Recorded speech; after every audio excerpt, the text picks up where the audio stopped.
The Plasma Flamer, the most underused weapon in the game that I've run across. I don't see very many people using it in game.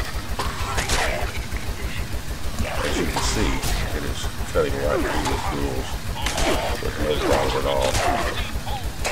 This particular version of the Plasma Flamer is probably the troubleshooter, which is for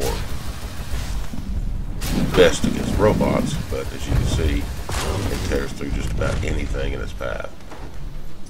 This crafted monster really didn't have much of a chance. The coal miners, it's right through them as well.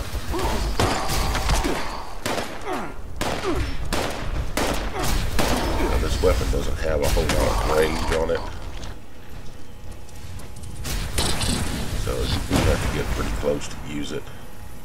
But as you can see, even the Mothman doesn't stand much of a chance against it. The only creature I've had that does have any kind of resistance to it is the Sheep Squatch. The real Sheep Squatch, not the robot Sheep Squatch, which also does pretty good against it as well.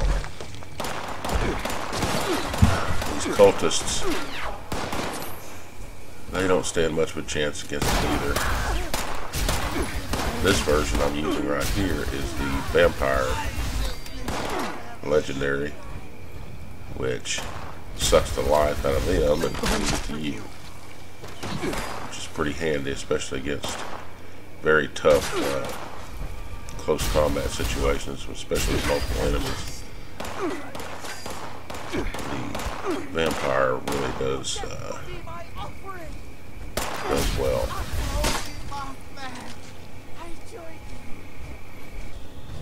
This is the Nocturnal version, 3-star. We'll just sneak up on this Deathclaw here. See if we can't get a sneak bonus. As you can see, it's just tearing through this blowing Deathclaw like it's nothing. Level 100 Deathclaw. Done.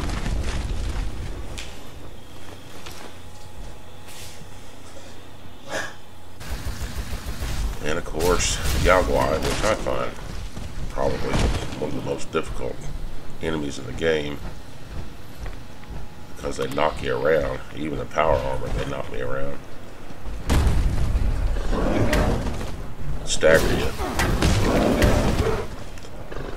Nocturnal Flamer just tears right through them.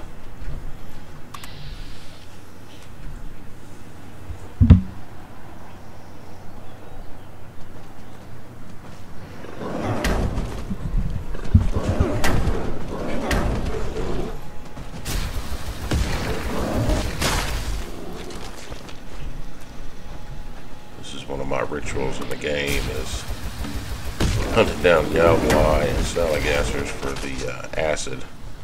For me, it's been the quickest way to build up my acid reserves.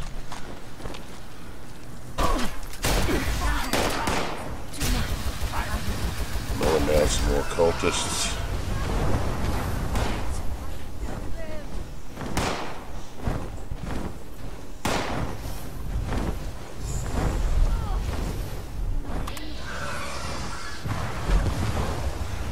Guys are just so unfriendly. I don't know how they spread their religion.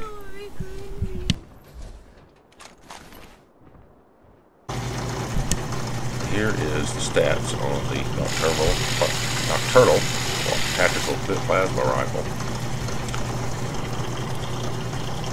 As you can see all the stats that are in there. I've got this one with a prime capacitor, which increases its damage, but it does have a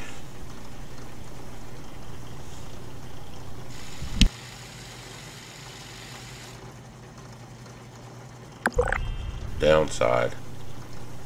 The downside for the prime capacitor is the ammunition, which we'll get to in just a moment. This is the Vampire's Tactical. Single star, doesn't do as much damage. I haven't found a 3-star Vampire yet, but it still does really well, especially with the Vampire effect on it. here's my setup, my card run. I'm set up for single shot rifles, as you can see.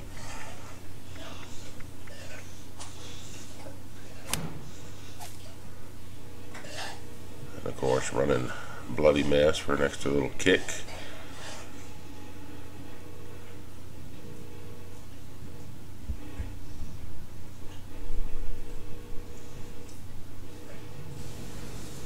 Now let's get to ammo manufacturing.